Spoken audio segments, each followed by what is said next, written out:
सुख का एक गुण होता है,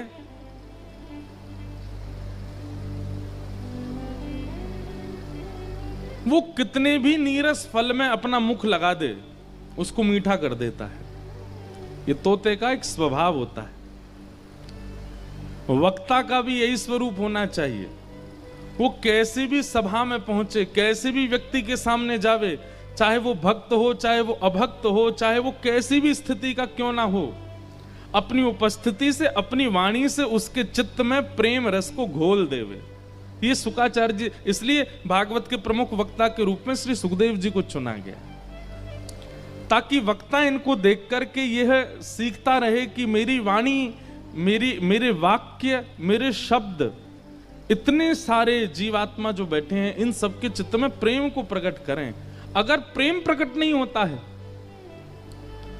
कई वक्ताओं की वाणी सुनकर के श्रोताओं में रौद्र रूप आ जाता है, मारने काटने को तैयार हो जाते हैं। अरे हम धर्म के लिए यूं कर देंगे महाराज, निकल पड़ेंगे, चीर देंगे, फाड़ देंगे, ये कर देंगे।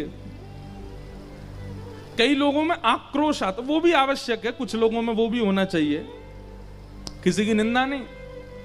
कई लोगों में आक्रोश भर जाता है किसी की वाणी सुन करके, कई लोगों में ज्ञान भर जाता है किसी की वाणी सुन करके, कई लोग विरक्ति को चले जाते हैं किसी की वाणी सुन करके, घर परिवार छोड़ दिया, बस कैसी भावना, उनके प्रति कैसी श्रद्धा, कैसा नियम, आदि आदि सब। और सतीत्व केवल स्त्रियों का नहीं होता है बंधुओं, पुरुषों का भी होता है।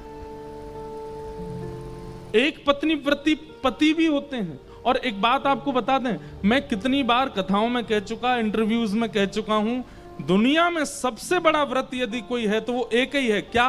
किसी एक के ही रहो हमेशा। ये सबसे बड़ा व्रत है।